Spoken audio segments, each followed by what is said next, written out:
The most interesting guests in the music industry, entertainment, art, and politics step into the studio for Turning Point with Frank MacKay. And now, Turning Point with Frank MacKay.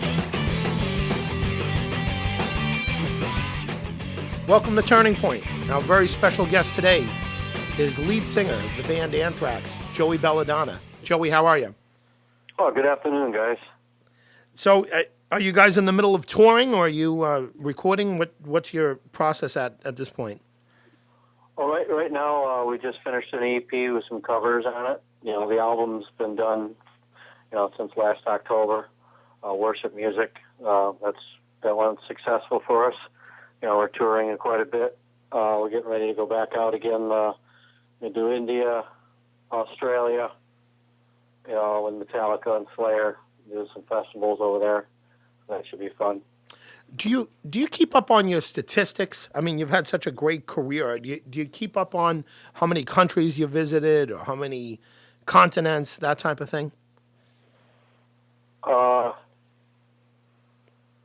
have it in my head where I've gone, but, there's probably a few little, small little cities that, overseas or something I might have, lost track of where they lie. How close they are to somewhere else in the big cities. And you just gotta go with the flow sometimes. You don't even realize, unless you look at a map, go, holy cow, I'm over here, I'm over there, Right.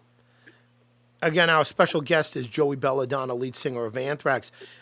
Have any of the places that you've played surprised you, that you had either a following or some kind of impact on, one of these foreign areas? You mentioned India, for example. Well, India will be our first time over, so that'll be another one of those surprises. I mean, I think when we first, last year, went over and did the Philippines, and, that was an interesting place to be. Poland was another one of those huge towns that I never anticipated being so large. And in fact, we're going to go back over again and do a Polish Woodstock this summer, and reported like 500. They're looking for 500,000 people. So it should be, stuff like that is pretty overwhelming. And the rest are all great and everything. It's just some of them are a little different as far as the size of crowds, or if you're a first time there, you're just overwhelmed that people are that excited and haven't seen you in forever, and finally you come, and it's just as exciting for us as it is for them, I think. We're with Joey Belladonna, lead singer of Anthrax.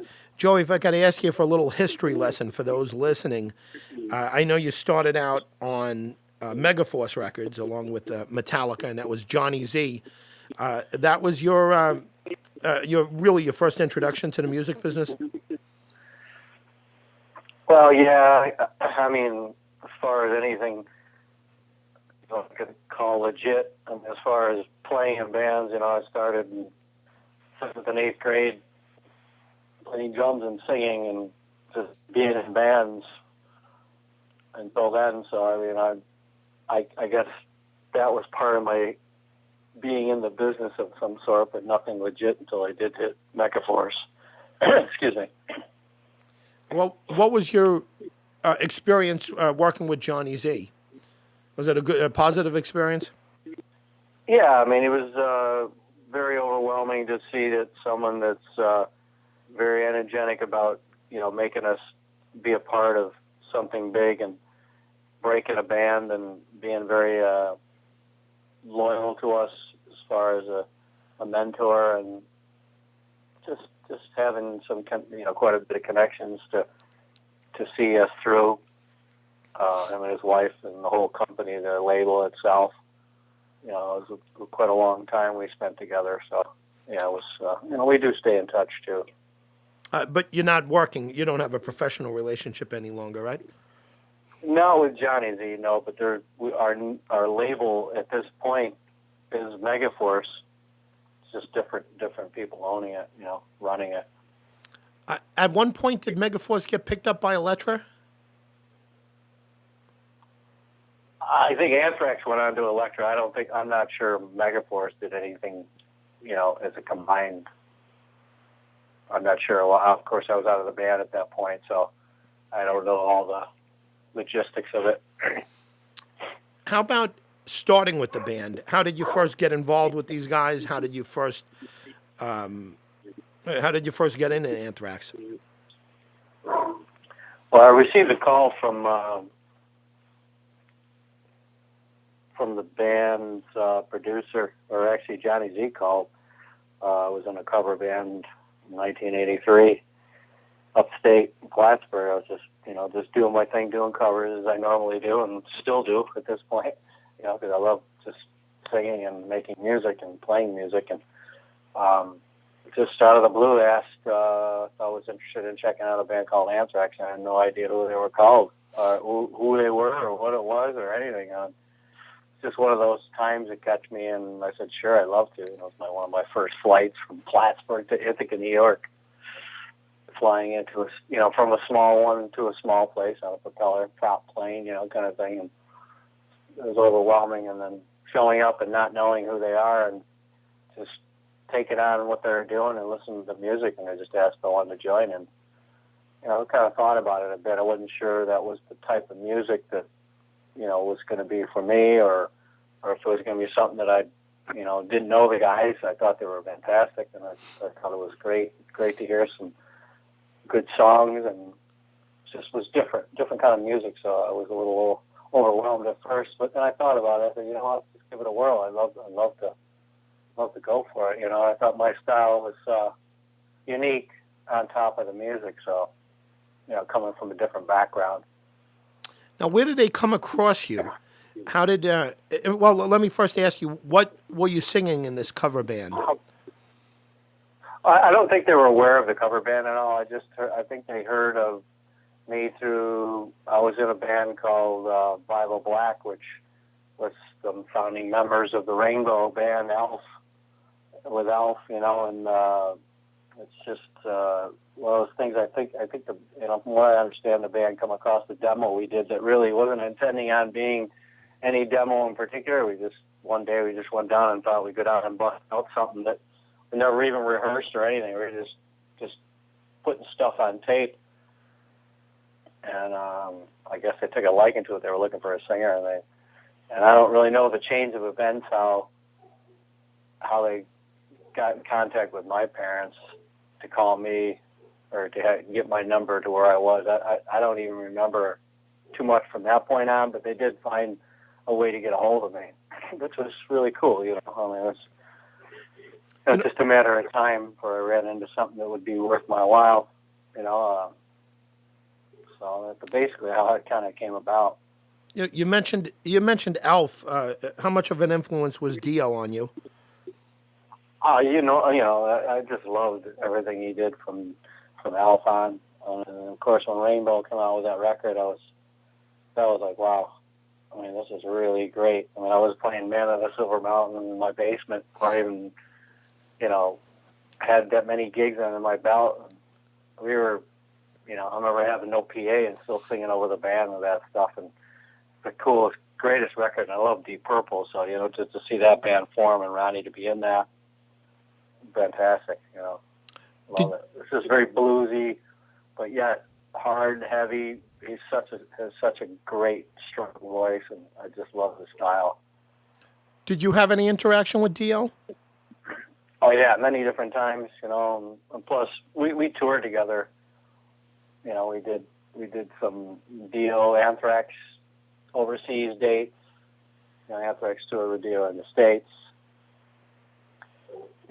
Visited him many different times, and in the Heaven and Hell run, and good friends with his wife. It's just a small camp of people that we all know each other, even the crew members, and just people that all live in this area. They're all just a great bunch of people. How about the guys from Elf, the original guys from Elf? Do you still keep in touch, or are they still around?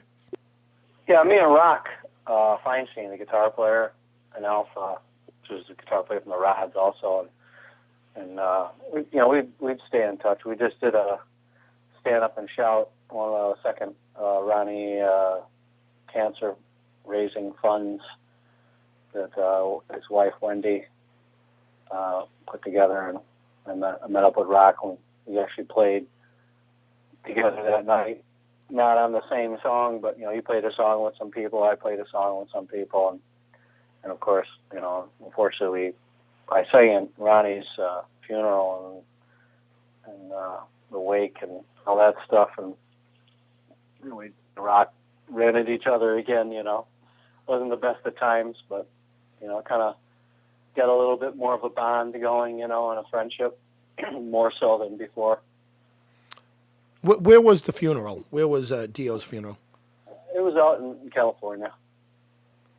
Was it a large contingent of people, or was it private? What was it? Oh, that was the church ceremony was an invitation only, and then they had the next day with a memorial, and it was there was thousands of people. I mean, there were screens outside. The whole inside was fully packed, and there was a lot of people. It was very overwhelming. I sang there, sang Man of the Silver Mountain. I did an acoustic version of that. It was quite overwhelming. It was something I just never forget. You mentioned the Rods, the band, the Rods. Did Carl Canidi have something to do with the Rods? Yeah, no. Carl, on the other hand, he wasn't part of the L thing, but Carl and Rock, did the Rods for years, and Carl was producing in fact, I think Carl might have had a hand in finding me or getting a hold of me through, the band, and because he was producing Spreading the Disease when I walked in, so me and Carl became friends there also. When you're in an area like, the Syracuse area, the Finger Lakes area, that, really upstate, you mentioned Oswego. For people who don't know it, they're really, there are not a lot of people, so to speak, up there to really interact. So when there are people that are doing things in neighboring cities, it kind of shrinks the world up there. I would imagine. Is that accurate? It's just a matter of perspective. It definitely is a small area. I just had many of interesting moments with musicians in this area. I don't do a lot, but I'm aware of a lot of it. But it's just there's definitely great musicians in the area, and there's got a lot of influence stuff over the years. And I mean, and for me, I just grew up in a small town, and just really interested in music, and whatever happened. So I just kept plugging away where some people might have just thought of it as a hobby. We're with Joey Belladonna, lead singer of the band Anthrax. Joey, what did your parents do? Were they musical at all? No, they were just observers of the whole thing. Were they supportive? Yeah, for a little while, my father would be, he seemed to be playing a lot of the same places, before I joined Anthrax, you ought to get a real job, that kind of stuff. And, I mean, I could have, and I had jobs and all that stuff. It's not like I wasn't working, but at the same time, I just, wanted to continue doing what I was doing. I didn't feel like it was repetitious to a point where I felt that I didn't want to do it anymore, and I just disregarded any of that conversation. And of course, when Anthrax started picking up pace and doing stuff, he got it, he understood it, and he relished it, Again, our special guest is Joey Belladonna, lead singer of Anthrax. Turning Point with Frank MacKay returns right after this. Welcome back to Turning Point with Frank MacKay. Again, our special guest is Joey Belladonna, lead singer of Anthrax. What was the alternative if you didn't do music? I mean, what were you doing at the time, or what were you thinking would be a fallback, or was there a fallback plan? Oh, God, there were a number of things I could have done. God, I was teaching soccer at the young kids' college. I was doing lawn services. I could have been a guard at at a power plant, you know, Yeah. the whole thing. I mean, there were so many different things we could have done. I just, I loved music so much. I probably could have went semi-pro as a hockey player. It was like I started as a freshman as a goalie and played all 4 years and maybe all-stars and trained with at hockey camp in St. Lawrence with like the Canadians and stuff, with people teaching us, and just, I went on a lot with the sports, but, the college thing wasn't really running me that much interest, What was your major in college? Were you in Oswego? Yeah, but college wasn't my big thing. It wasn't, it was more of a art and, music and craft and that kind of stuff. I didn't really have any huge major, but if I wanted to continue playing hockey, I'm sure I would have had to gone more into the college end of it to go semi-pro or so. I don't know. I don't even know where I would have gone and how I would have taken it. But I mean, I definitely was thinking hockey for a little while there, but I still was a musician at the same time, so I was kind of toying back and forth with that. We're with Joey Belladonna, lead singer of the band Anthrax. Joey, your first tour with Anthrax, was it culture shock, or did you do any traveling before that? Well, I mean, it's funny because we played some of the same clubs that I did in my cover bands with Anthrax, and I said, wow, it's not all that much different, even though we're doing originals and I was doing covers. But so a lot of the places I hit, I was already playing, so it just felt almost a little odd that, because we were fairly popular and people knew the songs we were playing. And then we come in with Anthrax, and they were kind of an underground new original band, and not being super successful at the moment. But other than that, I felt pretty positive about how we were handling it. It didn't bother me. I was obviously learning how to do that kind of music as I went. I mean, I never had really sang live with that type of music, and the whole format. It's a lot of words, fast. It's just different style for me. So I was just totally getting into the whole development of that. What was your interaction with Metallica? Same label, they were label mates, and they obviously took off at relatively the same time you guys did. Oh yeah, I mean, there's many stories that go with that. Which a lot of it I wasn't even in the midst of a lot of it because I was living upstate, so I wasn't really in the city. And a lot of that took place a little earlier before I even got in the band. I mean, this was really, early 80, 83, 84. I didn't come until 85, so there was a lot of interaction with those guys. Of course, we toured on the Master of Puppets. That's when I started to get to know them, and now knowing them. But at the time, I knew they were an upcoming band and they were going to be successful. I guess it was just nice that people could help each other and be friends and still remain friends. No question. I mean, do you take that into consideration when you're dealing with bands that are opening for you? Let's say, I mean, you know what it's like to be the opener. You've paid your dues and so forth. Do you think the band has kind of paid it forward, so to speak?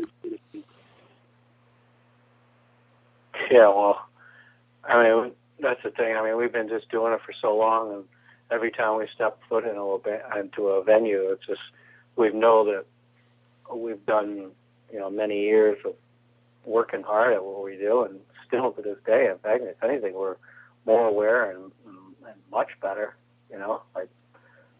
I can't even remember us being this good and that aware. How about the amount of shows that you do this year? Say in a year like 2013, compared to what you were doing back then. How many do you expect to do this year? Well, 20, 40, 60. I would say it's going to be probably on the hundreds again. Yeah. We're I don't even know what our average is anymore at this point. I know that we keep busy. We're in that 3 to 5 range a tour weeks. Yeah. 5 weeks. Get some couple of weeks, 3 weeks of festivals, and a headliner, a couple of like Australia and India would be solo, and then just all kinds of different stuff. There's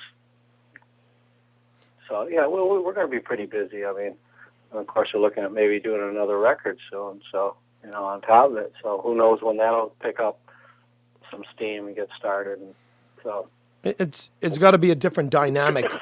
Now you have wives and kids in the mix, as far as the band members go, and I'm sure that that complicates that. But when you were first starting out, who was the first to be married or to have kids? well, it wasn't me, so It wasn't. I'll leave that up to whoever will figure that one out. Yeah. I don't know, I haven't even thought about that, to be honest with you. Yeah, but the difference between now and then, in general, I mean, are you road weary now? Is it less exciting? Is it just as exciting? It's definitely exciting. There's no doubt about it. It's exciting. It's just you prep and where how long you're going and what you need to do to take care of what you're not doing when you're not home and that kind of stuff. It's just different things to look forward to, and then things you have to prepare for before you run. Just not like the old days. I lived at home and you just say goodbye and I'll see you when I get back. And no, you just got to, there's a lot of other things to consider. But I'm definitely speaking for myself, I'm very, very excited to perform and carry a great show night after night. That's what I do, and that's what I think we intend on doing. You mentioned 1985. It's a huge world of difference between the music business now and how it was in '85. I mean, with everything digitally downloaded and the electronic aspect of the internet. I mean, just basically the internet has changed the world, and certainly the world of the music business. Do you like the new music business, or does it matter to you one way or the other? Well, the way it used to be before was, traditional, and it was seemed to be right. Now, of course, now you can put a song out as soon as I get off the phone with you, and it'll hit right across the world. But it's nice that people can hear about a band quick and all that. You just advertise quickly and all that. But obviously, the whole record company thing is sad that, not that all of it was perfect, but it was nice to have all that there and, people behind it, even though we still have that going. Megaforce is doing a fine job for us, and they seem to be very supportive. Of course, record stores, there just isn't as many anymore, and I love going buying records. It's just different now. I wish it wasn't so easy to get music free, because it is our business, Yeah. But other than that, I know it's the way it is, and what are you going to do, it's not that it's a bad thing, because I think it's taken its own little course, I guess, Joey Belladonna, lead singer of Anthrax, is our very special guest today. Joey, what have you been listening to yourself lately? Heavier stuff, lighter stuff? What have you been buying? I buy a lot of stuff that, it's a little more melodic. There's musicians that put stuff out that I love, like say Glenn Hughes, and I like, like for instance, he puts solo stuff out, or Yeah. There's just a lot of people like Hagar put his Chicken Foot out. Not to say that those are my primary listens, but it's nice when certain people that I liked or followed that have records out. There's certain bands that are new that I dig, and then there's a lot of just back catalog. I love finding stuff that I had on record now on CD, or I don't have on record anymore that I used to have on record that I need on CD. And then sometimes you just try to find stuff that you know that you're going to listen to versus just owning it and never pulling it up to listen to. It depends on what mood I'm in, I do like, again, a lot of melodic stuff and more musicianship, more intricate playing, I do strive on a little bit of that. Although simplistically, it's nice to listen to stuff that's just straight up. But enjoy a lot of great playing and performances. Did you ever have the opportunity to work with Glenn Hughes? I know he's done a lot of production. Did he? Did you ever? I've been in presence with him. In fact, he was at the Ronnie Memorial. We sang together on that, and we also did the Ronnie. He showed up for the Ronnie Stand Up and Shout. He actually didn't perform that night, but he was there. We talked, and I don't know. I love that. Him. He's still carrying on, and he's such a great musician. And I love him in Deep Purple and all the trapeze stuff, and just the overall musicians that he had and the songs. And but I never really got to do anything with him. I probably would love. I certainly would love to do something like that with that Coverdale Hughes thing. That would have been kind of neat. In fact, I sat there and talked to him. I never even brought it up to him. I just told him, I enjoyed again more of the stuff that he's doing, the black community there. Just love all that kind of thing that he does. All the soul records, very, very good. Where would Joey Belladonna, lead singer of Anthrax? Joey, how about yourself? Have you done any production over the years, or is it something you're interested in? Well, I have music and stuff that I've, co-written with people, and a lot of times it's hard getting everybody rounded up. Yeah. It's just. Do you have a home studio? I mean, do you do a lot of your own stuff? Do you have a Pro Tools set up? I got the whole thing. It's just not enough communication. At times that I'd like as much as I'd like, to work on things, on a daily basis. It's just so hard to round people up, whether they be too far away or they got their own lives and their things going on, which they all want to, but they never seem to have time for. So it's a lot of that becomes very difficult. I guess the only thing I really missed out was being able to play an instrument other than drums. I play and sing. I have my own cover band. I sing and play drums all night, but I don't play guitar. I don't play keyboard. So it's just kind of I do very little, but nothing substantial. So it's just kind of hard without people around. But I do enjoy writing music, and I want to, and I plan to. But now that Anthrax is rolling, I just haven't had a whole lot of time myself. But there always is, if it need be. So, again, we just cut 6 songs for an EP, some classic rock stuff. So that was my last recording. We did a brand new song with Anthrax that was hopefully going to come out on the Walking Dead. We'll see. We'll see. Who produced your cover album? Jay Rustin and Rob Caggiano helped put all that stuff together. We kind of did it in different places and different times. Yeah. Everybody recorded in different. We didn't do any of it together. So. If you had to pinpoint a time in your life that was a turning point, that you would consider a turning point, what would you point to?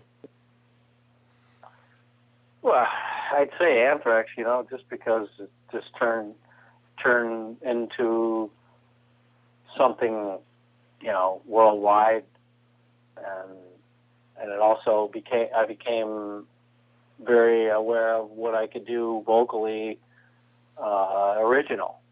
I really finally had a chance to do many songs with me singing without doing anyone else's interpretation, and go, wow, that's what I sound like. Okay, here we're onto something here, and this is, what I thought I could do. I wasn't sure what it was and when it was, but that finally just came to light. And, those are, big turning points. Again, our special guest is Joey Belladonna, lead singer of Anthrax. Turning Point with Frank MacKay returns right after this. Welcome back to Turning Point with Frank MacKay. Again, our special guest is Joey Belladonna, lead singer of Anthrax. When was the first time you realized that there was basically no turning back? I don't know. There was obviously a gap in your Anthrax career, between when you were there and when you weren't.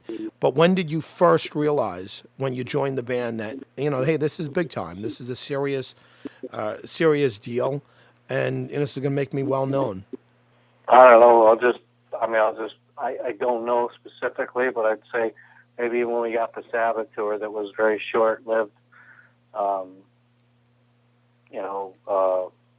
stuff like that, hitting a tour that's huge, going out. Who was singing for Sabbath at the time? Was that Dio? Glenn Hughes, in fact. Oh, that's right. Yeah. And then, of course, that fell through, but for whatever it was worth, I don't even know if there was stuff earlier than that, but it's something that just popped in my head. I'm not even sure if that specifically was, but, when you just start selling records and doing interviews and seeing people very interested in the band and getting fans and just the whole cycle, you start to understand that people are interested in the band and they do take us, at face value. With a voice like yours, and it's really a wonderful voice just to be born with and to develop. I'm sure somewhere along the line, some pretty big names have asked you to join the band. Whether you were in Anthrax or after Anthrax or in between. Has anybody approached you to work with you that you turned down, that you later regretted? Unfortunately, no. I haven't had that's one thing I always say. I never really got in that big loop of being offered gigs. For some reason, I don't know, if Anthrax was very narrow window of acceptance, as if I was more of a thrash singer and a shouter or a screamer or something. I don't think anybody knows at all that I could even sing a whole lot of different styles and especially early Anthrax. God, some of that stuff isn't even comprehending to certain people. They don't even get it. So I never really got a lot of offers, to be honest with you. Do you think any of it has to do with the fact that you're not exactly blessed by geography either? You live in a great area. I know that area very well, and I love it. But it's not L.A. and it's not New York City. And even though you spend time in L.A. and New York City, it's not full time. Do you think living outside of a major market affects your career? I think that living where I was living, I always said my expectations were whatever happens. I'm going to still keep playing music, and I love it, and it's just the way I like it. And if I didn't make it, I'd still, whatever I was doing, I'd felt pretty proud of doing it. I'd still keep plugging away. So that was unique that Anthrax found me and gave me a chance. But yeah, even if I say I did live in L.A., who knows how much exposure I would even have gotten, or New York, because I'm sure that anybody who lives in New York finds it quite hard to even get their name out, or it's definitely smaller than you think, but then at the same time, I think there's certain cliques of people that just always go to those people to do things with. And I just never was in that loop for some reason. And maybe, even after this cover record comes out, it made me go, wow, I didn't know you could sing something like that, or whatever. I may go, wow, yeah, I didn't know that. Well, after so long, as I've been in the business, is it going to be a couple of cover songs that make people understand that you can sing? I'm not saying that anybody doesn't realize you can sing and don't felt that Anthrax wasn't worthy of it, but I just think it's kind of a different kind of style for certain bands, and whether they felt that you were available or what they were looking for, I don't know. And nor was I really in it to try to get out of a band to go to another band or hoping that people would offer me stuff, because easier said than done to take offers while you're in something, vice versa with anyone else you're playing with. How many times I played with people that thought they were just looking for another opportunity.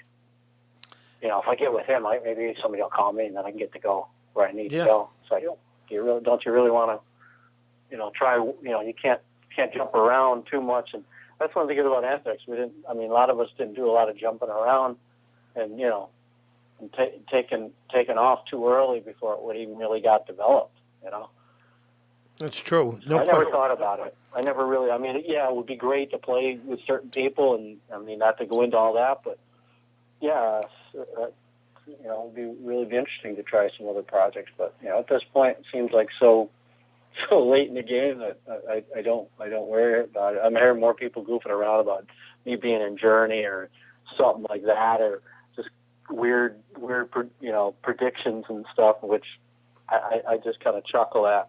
But it's nice. It's nice conversation. It's nice to hear people kind of throw stuff around, but well, yeah, I don't think much of it. Well, I'll tell you, certainly have the voice to sing any of that. I mean, you're just an amazing voice, and it's lasted over the years. Our special guest today is Joey Belladonna of Anthrax. Joey, have you ever lived anywhere else but upstate New York? Yeah, I lived up in the Albany area for about 6 or 7 months in a cover band out that way for a little while in '83, but nowhere else really. I mean, I lived in Syracuse, which I am now, but didn't really live there very long. It was kind of like more of a stopover for a little while. Then I lived in Plattsburgh, New York, before I joined Anthrax for a little while. It was more like I was kind of like felt like one of those kids that was on a internship. Yeah. You kind of hang out for however long it lasts, and then you go home, kind of thing. Yeah. One last question, and I'll let you get going. But back in '85, when you started with Anthrax, thrash and rap, so-called rap, which later became hip hop and it evolved. They both really started out on an even plane. And you go back a couple of years earlier, '83. They almost started out at the same exact point. I think most people would have believed that thrash would have made the biggest splash, and certainly not rap. But it was we were certainly wrong if we were predicting that. I mean, hip hop and rap has just completely become the mainstream, and metal, thrash, now is called metal, and vice versa in some cases. But was that a surprise to you, or is it something that you never really thought about? I didn't think about it. I mean, I didn't even know half of what was going on when it was going on. I was just kind of going with the flow, and that was fine by me. I was just happy to be a part of it, and it was nice. It was very educational to be able to see some of it develop and turn into something that everybody was really psyched to be successful over. That was cool. Has the band, as a working unit, and as far as the leadership goes and everything else, has it changed much over the years, or is it still basically the same type of apparatus, leadership apparatus within the band? Yeah, it's kind of the same. I mean, I think everybody also at this point was willing to work together even closer to make everything a little bit more even, so we're all participating as one versus, two people calling the shots and then everybody just agreeing. That's something that makes more sense to me because, you want to be a part of it. You don't want to just be just shake your head, yes, okay, whatever, just to follow. I mean, because I have plenty of good ideas and plenty of thoughts and plenty of disagreements and agreements. But I think things are definitely on the better as much as they possibly can be, and then we're working still in progress. So we've been speaking with Joey Belladonna, lead singer of Anthrax. Joey, what do you do from here? What's next for you? Well, everybody's got preparations to go. Actually, we got the Grammys coming up. We're crossing our fingers. Maybe we can actually win one this time around. Who knows? And then right after that, we'll leave for in India and Australia, and Metallica and Slayer, and do some festivals, some big festivals over there. And when we come back, we'll hit the States with the Jaeger Metal Alliance tour. We're headlining, and so it'll be, those will be the two upcoming things. So it should be very cool. Looking forward to that. I think your fans are looking forward to it as well. Joey Belladonna has been our very special guest today. Joey, thank you very much for your time. Again, lead singer Joey Belladonna of Anthrax. Joey, thank you. Oh, you're welcome, sir. Thank you very much. I appreciate your compliments, and nice of you guys to reach out. Appreciate it. Sounds great. Joey Belladonna has been our very special guest. We'd like to thank all of you for tuning in here to Turning Point.